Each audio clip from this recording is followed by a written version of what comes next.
Okay, again, just wanted to kind of walk through the sponsors real quick. Thank you to all the sponsors. Thank you to all the university people from around the country who have participated in the planning committee and have brought people to the conference.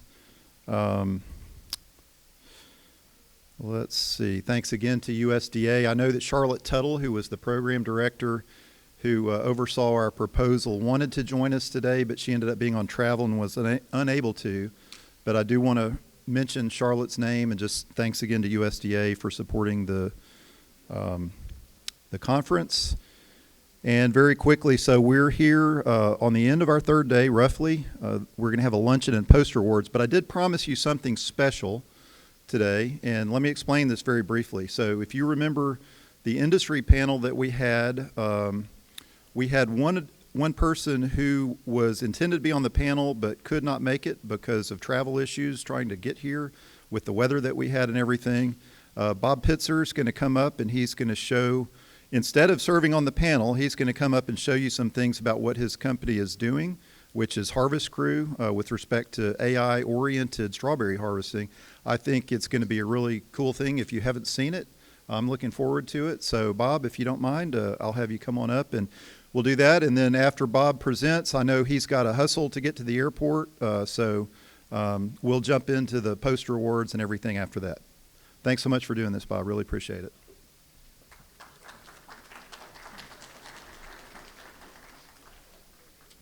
I think I got you in the right slot there. Yeah, it should just come up. Cool. All right, thank you. Mic's on, so you should be good.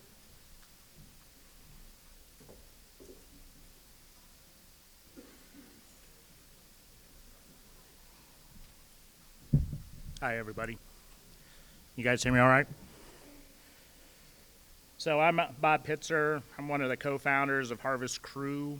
What the company is it's something sponsored by the strawberry industry to try to attempt and solve the labor issue that's with strawberry harvesting. As many of you probably are familiar with, it's a very labor-intensive problem, and it's a very difficult problem.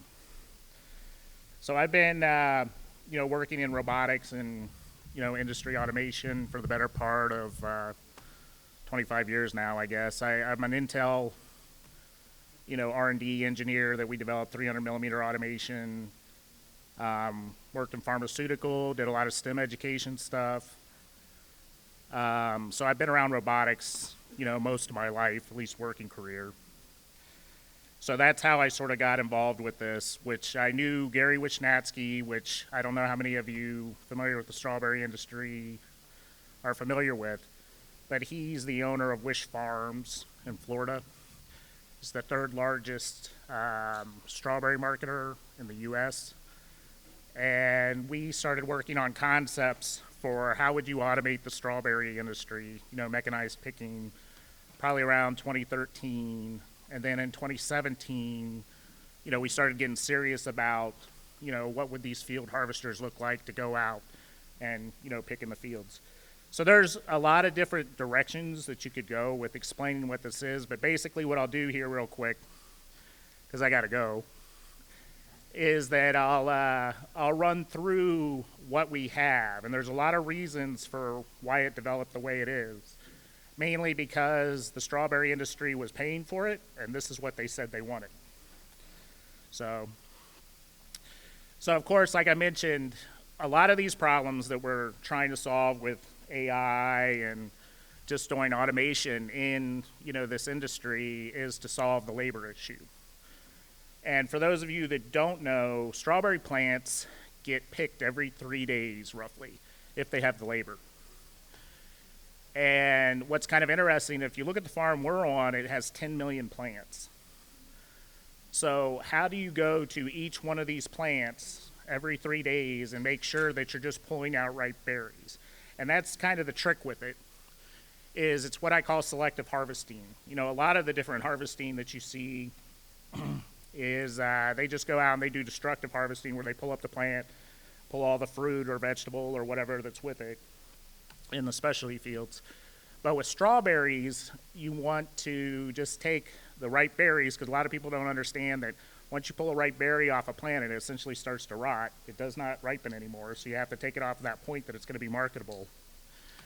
And how do you get a system that can do that without destroying the plants? Strawberries are delicate. How do you handle them? There's a lot of different components to it.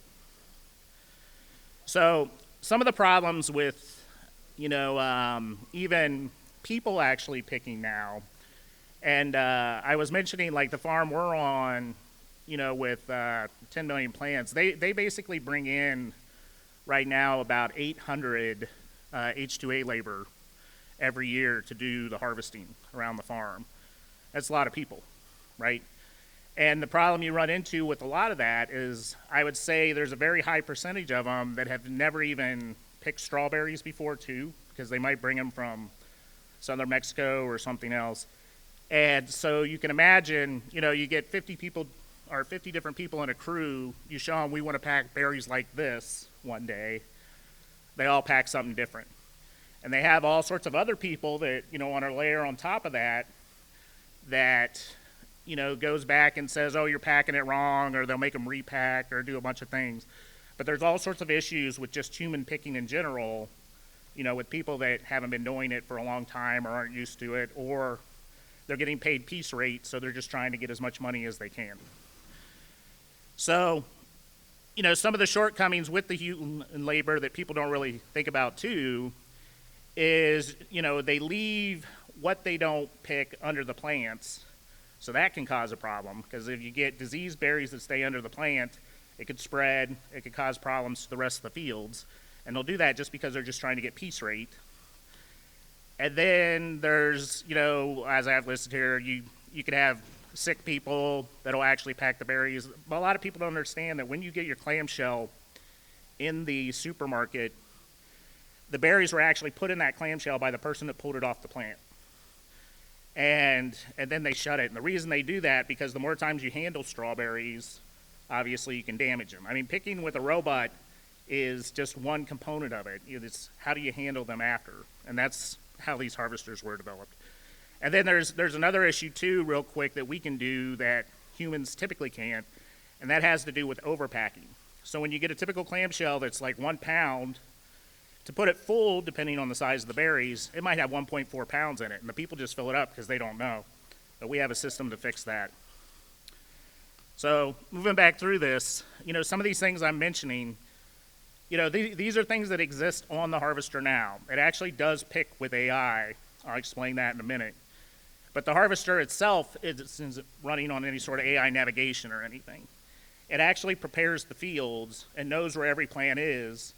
We know where every plant is down to about a centimeter. And it can repeatedly take these robots out and put them over these plants. So, one of the things to think about as we're going through this real quick, quick's relative, but is if you know where every plant is and a robot's collecting data on it all the time, just think about the big data sort of aspect of that. I mean, on these harvesters, we have 80 terabyte servers, and we're always trying to figure out how to manage the data because we fill it up that fast. But then we have a handling system on a harvester that we use to do this pathogen control I was talking about. We can grade. I'll explain this here in a couple of minutes, but we had to go to sort of a human packing inspection sort of situation this year because our inspection system that we had on the harvester was actually grading strawberries to USDA grade A. The problem was we were getting much less yield out of these fields than the humans were because they would pack stuff that wasn't USDA grade A. And so these are some of the discrepancies that we're trying to match with the farmers, to prove out the commercial viability on this. But I'll cover that here in a minute too.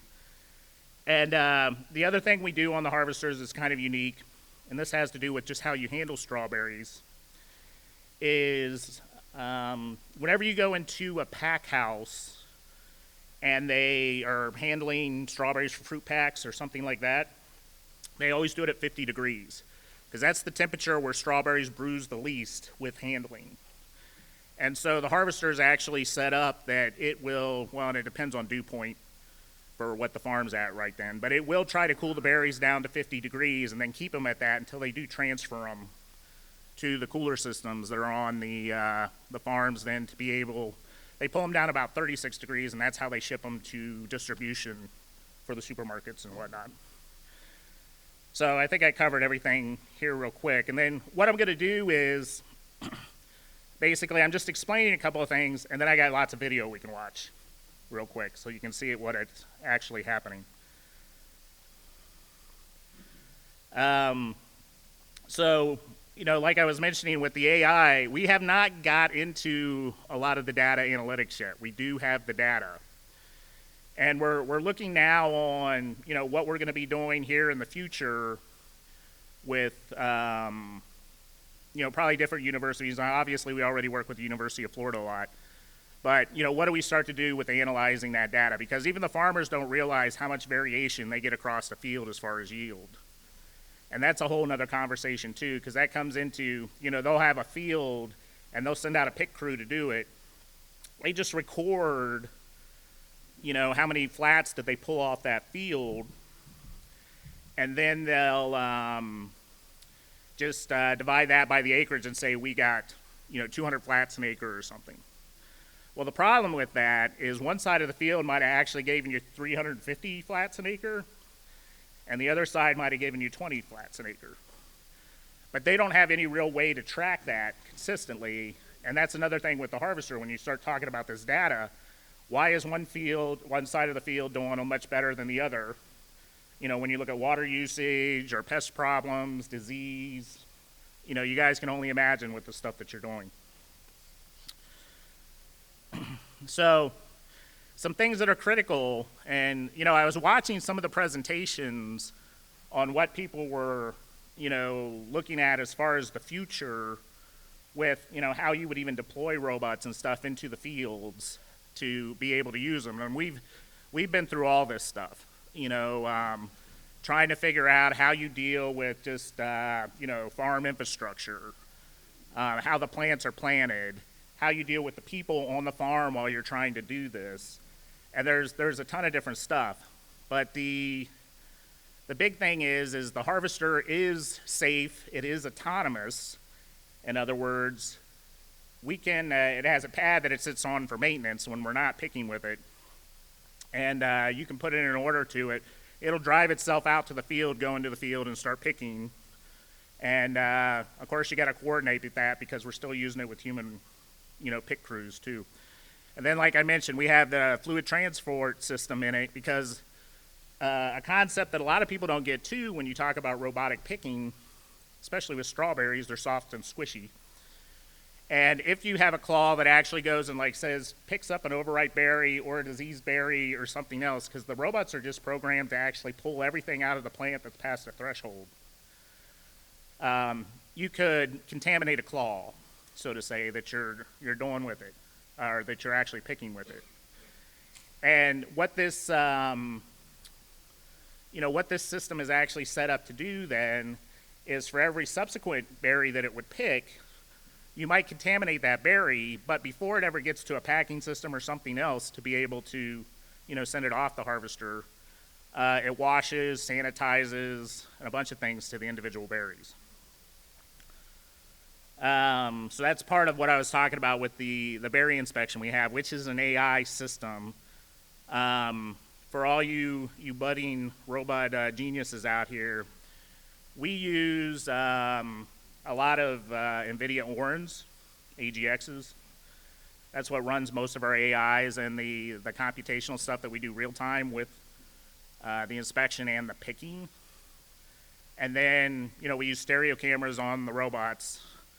The super secret there is, you know, Stereo Labs, good stuff.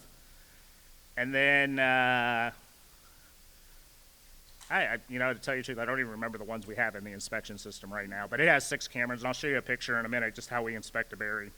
But then we can weigh and pack the berries, and then we do have full stack software now, where we build all our software from, you know, the point of what it takes to actually pick a berry to, you know, all the cloud systems where you can monitor the harvesters and everything else, and that's where we actually do our data storage too.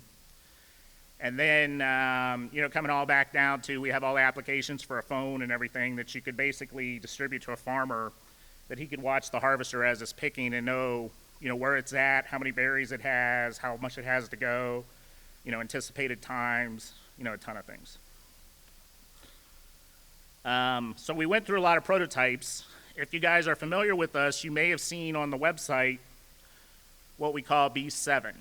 And B7 was a development machine, and that's the one with the, all the colors on it, because I have a graphics guy that, was very busy. But what we actually used that for was developing all these systems, because even once you had a picking robot, the object was, what do you do with the berry afterwards? And that's taken probably just as much development as, being able to pull the berries off the plants. Let me go back. So this is the, I guess I got to go in from the other side. So this is what we call sort of our pre-production unit, where all the stuff we've developed over the years was integrated into, a single mobile system. And then you'll notice that it has the cooler top, because another thing you have to be conscious of when you're doing the strawberries is once you start the cold chain on them, you actually have to maintain it. So if you chill a berry and then you heat it back up and then you chill it again, it will reduce the shelf life. And ultimately, you want to try to extend that shelf life as much as you can. The way we do know where all these plants are now, and this will make sense here in a minute when I show you the picking, is you can see here that the harvester's going through the field and they're prepared to that point where they put the mulch plastic over the beds, and it puts that hole in the ground. And then we have a custom RTK GPS system that we developed that, we can send the harvester back to those points, to the centimeter ground level. And we can, like I said, each one of those points, we call it a GUID, but it's a, data point in our database where you can get all that information off the particular plant. So we can tell you how many pounds of berries you picked off an individual plant over a pick cycle with the harvester over a year or over a season. So our picking robots are kind of unique. They were developed specifically for strawberries. Because a lot of what I've seen in development the last bunch of years is, people will take like industrial robots, an arm or something, go out there and pick. And if you actually time it, the problem with that is it can take them 10 to 15 seconds to pick a single berry with some sort of industrial robot arm. We can pick 3 berries in 10 seconds. And then, the harvester's actually intelligent with the robots that when they actually scan a plant, they know each one of the robots, and there's 16 on a harvester, they'll negotiate with the harvester how much time it's going to give them on those plants, because some plants may have 2 or 3 berries, some may have 5 berries, some may have no berries. And the harvester actually makes a decision based off of that, of how much time it's going to give the robots to pick all their berries. And then what they do is they try to pick within that time frame, and then they race back to a home position so they can be transferred to the next plant. This is just some more pictures of a typical setup in high definition so it would look good in the presentation. And this is the robots picking. Now these were late season medallions, which this was probably 3 weeks ago when this clip was taken. But what's kind of interesting about this clip that you just saw, or what happened in this video, and I'll let it replay again so you guys can see it, is that you'll notice that the robot that's in front as far as where they're progressing, and you can see off to the side there that the harvester never stops moving. So we have about 13 patents on this system, and one of them is what we call a robot position carrier. So what the robot position carrier does is, as the harvester's moving forward, it just holds the robot stationary, so it has time to put its leaf grabber around what we call the canopy of the plant. And what that's doing is, we're not trying to grab all the leaves of the plant, we're just basically the top part of it, we're trying to move in, so when you look at the angle of the cameras, they can, go around the plant and identify all the berries. And, that's where I was talking about. You do your scan on the plant. Once it knows how many targets it has, it'll negotiate with the harvester, then it'll give it a time to pick, and then it'll actually adjust the speed on the harvester, for coverage, because that's always the trade-off for how much clearance are you get, and that's what they call that, is clearance, when you get all the ripe berries out. And the farmers are always just refer to it as color, how much color is on my field right now. And then how much acreage you can cover too, because obviously you got to figure out an ROI for these machines. And then, you'll see that the robot there, they're actually spaced 3 plants apart. And on these farms, those plants are at 15-inch centers.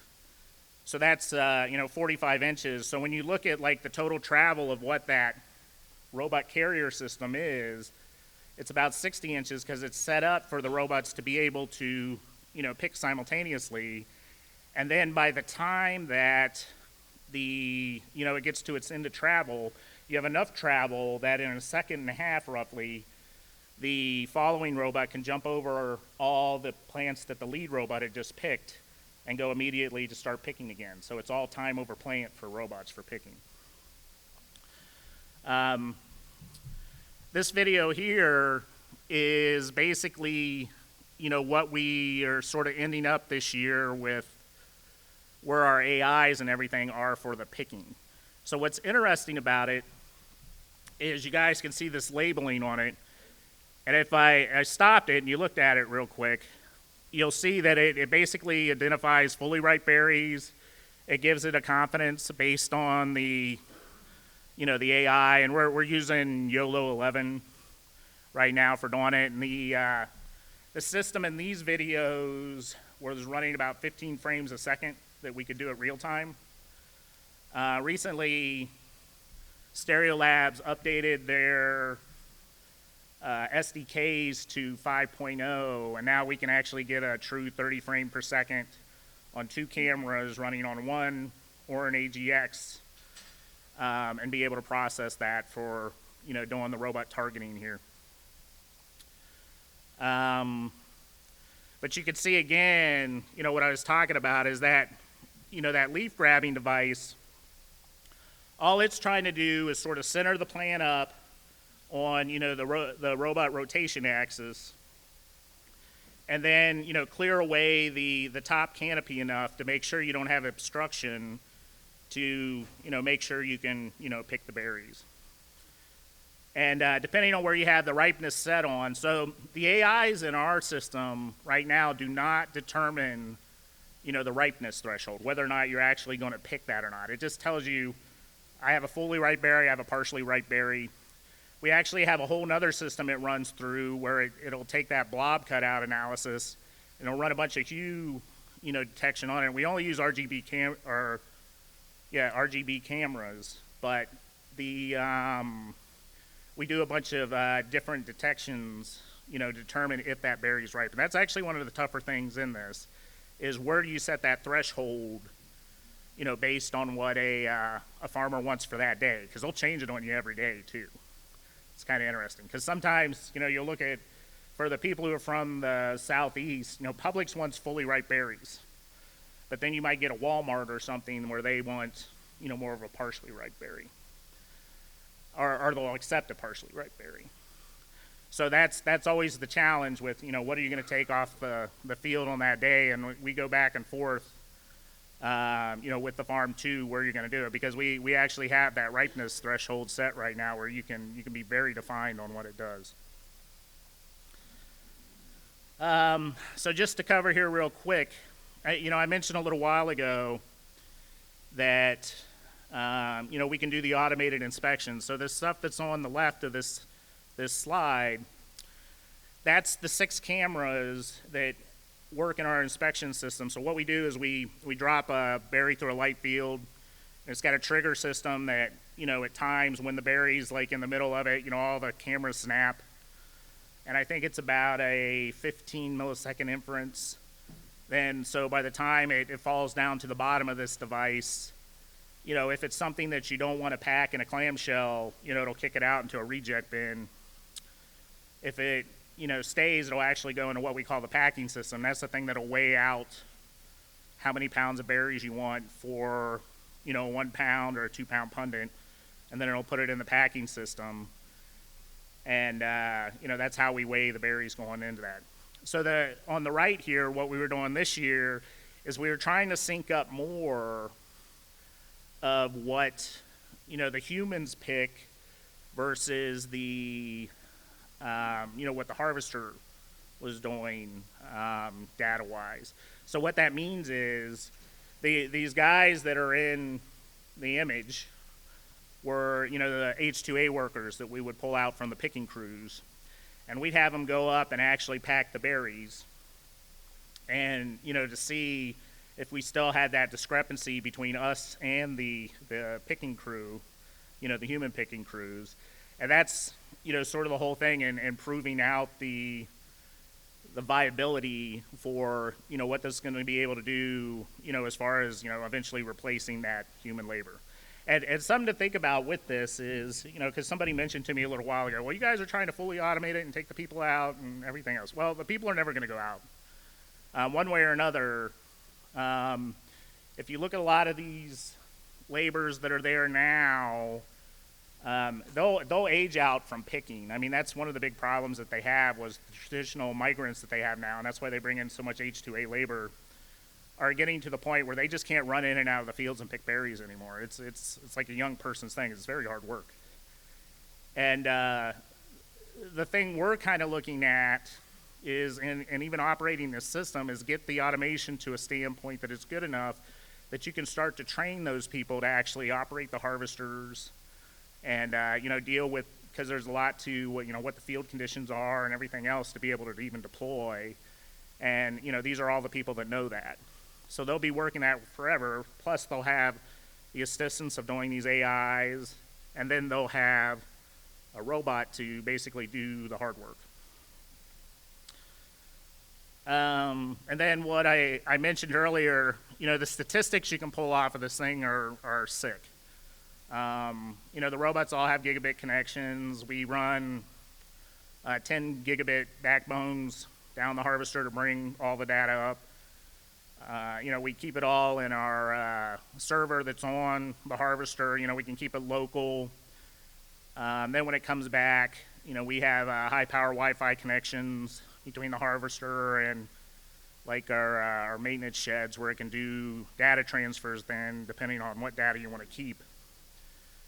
And then, like I mentioned, we have all the apps and whatnot. And it's all set up that, depending on a field, which is like that upper right, is like a mapped field with that tenant area that's in it. That's basically something you like programmed in it to, what we call an order.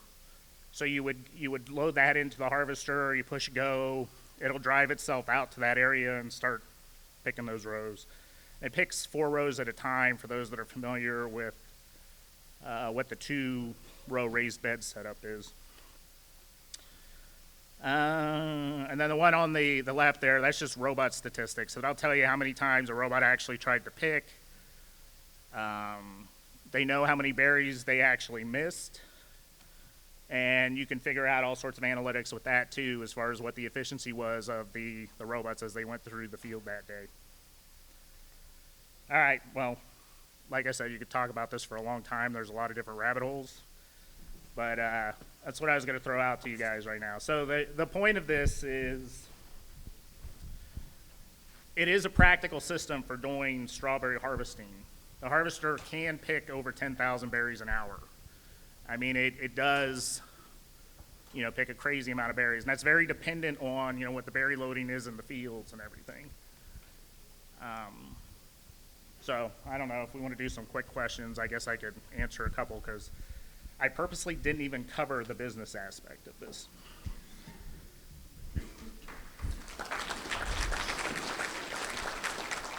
Thanks very much, Bob. Look, I know that Bob and Giannis have to hustle to the airport pretty quickly, so maybe let's just take one question if somebody has a really burning question. Okay. Since you haven't talked about the business yet, I have questions. What's the ROI of? What's the anticipated What's ROI? the ROI? Okay.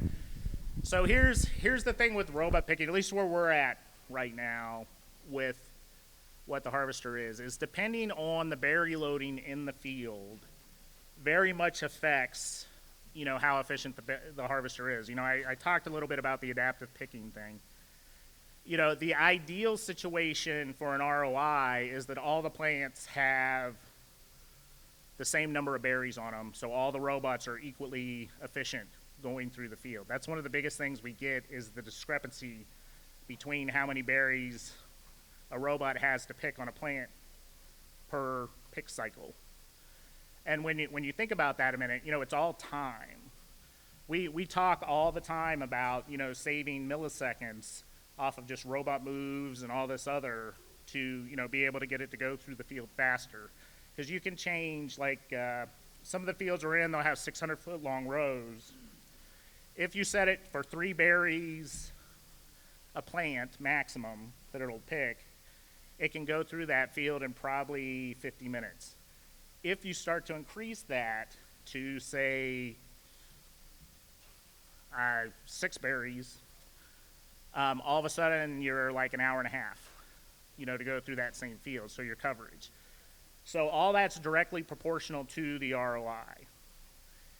And we've calculated that, typically if you look at the rate that it's, we've been running it now, and there's still tons of software development to go. It's just far how even you handle complicated berry bundles. They can, the biggest problem we had this year with medallions is they like to get into clusters and then stack up.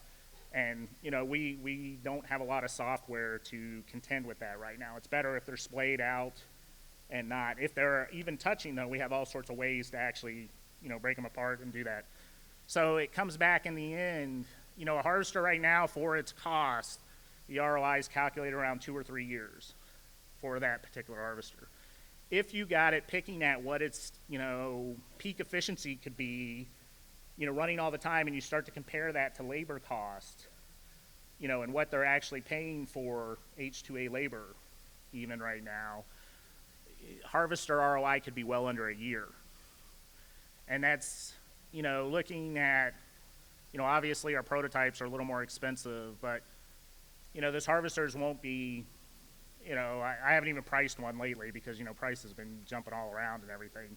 But, as long as it's under $1 million, for a harvester, for what it could do capacity-wise, it does have the possibility that it could pay for itself in a year. As far as you get the utilization, that's the other thing that's really tough on figuring this out, is that in Florida, like some of the people have talked about in their talks so far, is, we have a 14 to maybe an 18-week, picking season. And, do you take harvesters and ship them out to California and do something? Or do you let them sit in Florida? And all those things could extend out your ROI. But we know that, depending on how much you're using them, eventually you will pay for it because the labor is just so expensive. Great. Thank you, Bob. Again, let's thank Bob for presenting to us today. And Bob, I'm not trying to rush you, but I know you guys got a flight coming up pretty quick, so you better hit the road. We've had enough plane drama for this trip. So, yeah, very cool stuff. Glad to see that. I'm glad we didn't completely miss that. So thanks for I'm glad I could doing show it. y'all. Okay. This mic is still working, right? You can hear me in the back. While I'm thinking about it, Dr. Dong Chen, Nathan, would you two guys stand up and look at each other? Nathan, Dong Chen, right here. Look right here. Okay, I want you two guys to talk to each other, okay? All right. Okay, thanks for that. All right, next up, we are going to do, let me find my notes. We are going to do poster awards. And by the way, there were lots of great things about this conference. Thanks all of you who helped us plan. Thanks for all of you who are here making it great. But the poster competition was one of the most fun parts for me. There was so much energy in the room, people talking to students about posters. I didn't get to see all the posters. I'm guessing I got to see about 25% of them. Really excellent students doing great work, so thanks to all of you. All right, now for the fun part. And I would mention that I think all of you certainly probably could have won a poster award, but we had to limit it. Although we did expand it a little bit beyond what we expected. We were intending to give a first place, second place, and third place prize, but we had 3 people who tied at the third place level. So I've got 3 third place awards. Let's see. The first third place award is Zijing Huang. Zijing Huang. Are you here? Please. All of the students who win awards, if you would come to the side and come up on the stage with me, we're going to have a picture taken.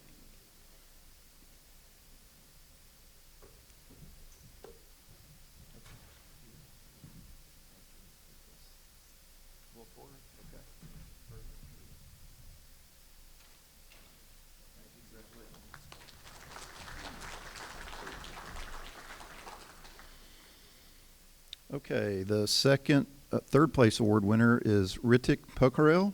I hope I'm saying your name correctly. Ritik?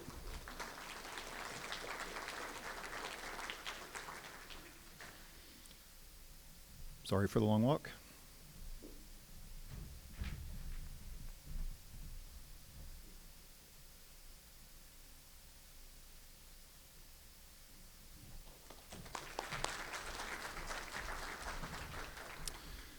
And the third place award is Moin Ul Islam. Moin?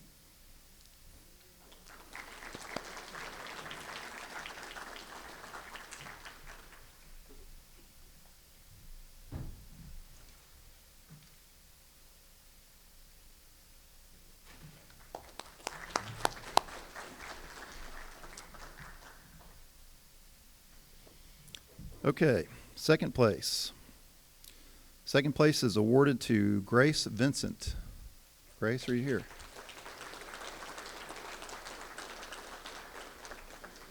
She's gone? Is there anyone who can accept for her?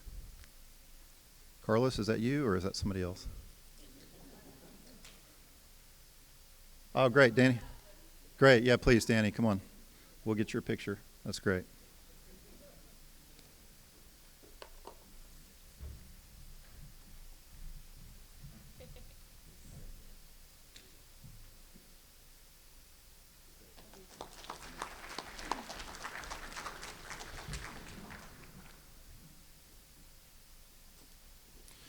All right, drum roll, please.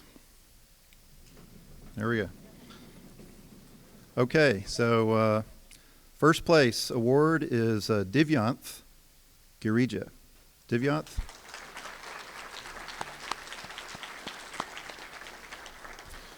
Again, I think there were many worthy award winners. This is how the judging came out, but come back. I think this conference is going to happen again at NC State next year, so come back and do it again next year.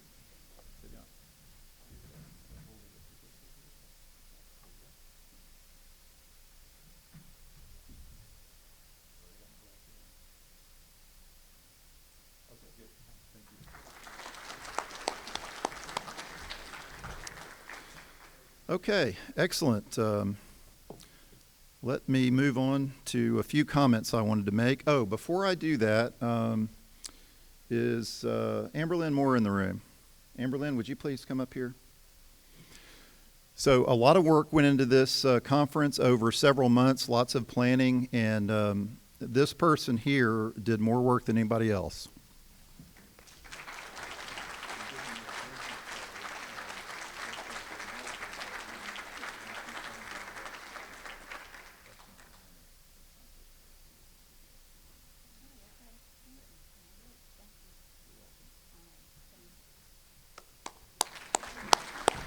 So that was, we're giving Amberlynn a restaurant gift card for her family, but she has done phenomenal work and tons of it, so really appreciate that, Amberlynn. And I appreciate all of you who were on the planning committee.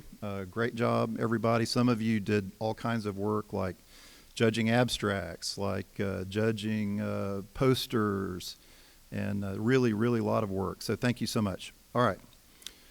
As I mentioned at the beginning of the conference, this is the fourth one of these, and there appears to be a fifth coming up next year at North Carolina State University. We are going to have a meeting tomorrow morning. Some of us, I'll meet with several of you from North Carolina State, and we'll talk about that. So I think that's going to happen. Really excited about that. I'll be there, so hope a bunch of you will be also. You will notice that over the years, the theme of the conference has changed quite a bit. And Ling and Danny, et cetera, that's probably going to be up to you in terms of what you think that theme should be. Obviously, this year it was a mix of autonomous systems and socioeconomic issues associated with AI in agriculture. And it's, I mean, frankly, when we started putting this conference together, I thought this is a bit of an odd mix. You know, we're going to have sociologists and ag economists and engineers and agronomists all mixed together. But I thought it went really well. And I saw some things that I don't usually get to see when I go to conferences and hear a bunch of engineers talk. So I hope you enjoyed it as well as I did. I guess a couple of other things to say. We had over 250 in-person attendees, and I'm excited about that. I don't remember exactly what the numbers were last year, but I think we're at least on par with where we've been in the past. Really excited about that. We also had over 40, probably close to 50 people online. So at the end of the day, we were close to 300. We have recorded everything. So the Television Center has been working with us. They've recorded every presentation that's been made, even all the technical sessions. We're going to make those videos available. We'll be sending out links to all of you after the conference. My plan is also that we send out a list of attendees to those of you at the conference. So if you met somebody and you don't remember who it is, you'll be able to look through that and see them. What else? Okay. Oh, yeah. One other thing. Robert, would you please hold up what's in your hands to everybody? These are surveys. Again, we mentioned multiple surveys, but this is the one that has to do with the conference. Just, you know, we're getting a USDA grant for this. So when we write the proposal for that grant, we're basically saying that here are our objectives, we're going to do these things. We want to be able to document that, and to do that, we need some feedback from all of you who have attended the conference. Robert, as part of the planning committee, put together the survey, is collecting the data, is going to evaluate that data, and help us write that report that goes back to USDA. So if you would please, scan the QR code if you haven't done it already, fill out the survey. I don't think it'll take very long, and do that. So let's see. Mary Catherine, anything I need to know here? You're just taking pictures? Okay, all right, cool. All right, what else? You will also notice that we rolled out the CAST AI in Agriculture paper on day one. That was a fun event, kind of exciting. A lot of us here were involved in writing that and took a good bit of time to do that.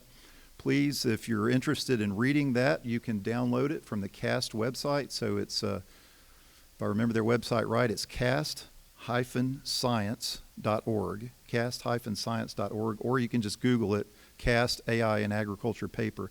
So that's ready to be downloaded. The version that you'll get now is the one that is currently considered final, although there will probably be a couple of tweaks to it. They're going to add a little bit of graphics and maybe make a couple of minor edits over the next couple of weeks. But anyway, go ahead and download it and read it. I think it really touches on a lot of the things that have gone on in this conference. I mean, it touches a little bit on autonomous systems. It touches on generative AI. It touches on some of the issues associated with socioeconomic effects. So I think it's a good, broad AI and ag paper. The last thing that we're going to do today, and I think we're maybe running a bit ahead of schedule. What time do we have at the moment? 1:10.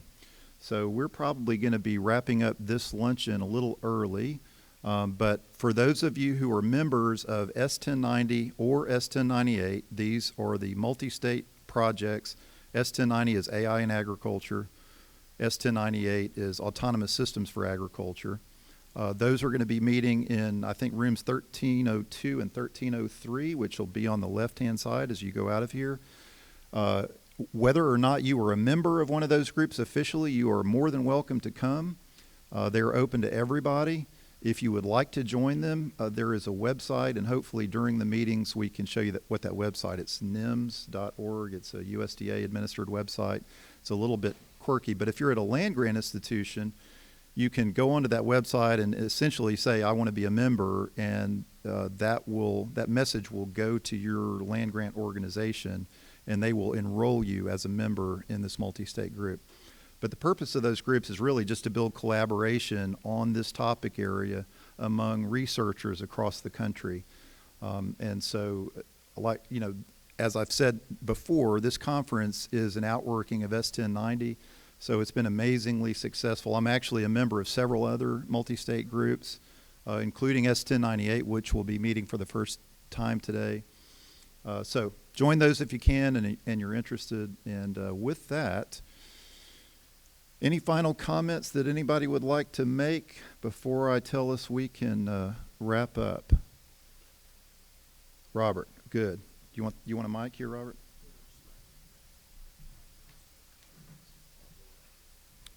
Okay. So, you want to come up, Brenda? Let me read this and then hand to you.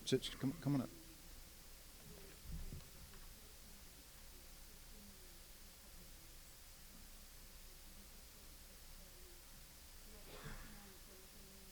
Not yet.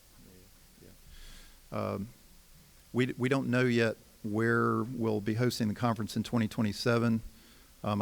Frankly, I think it's kind of a late, final firm-ish decision to have it at NC State next year. I mean, we'd talked about it, but I think it's sort of a done deal now. So glad to have that. So if you want to host it in 2027, maybe now's a good time to start talking to others of us. We're not going to do it at Mississippi State in 2027.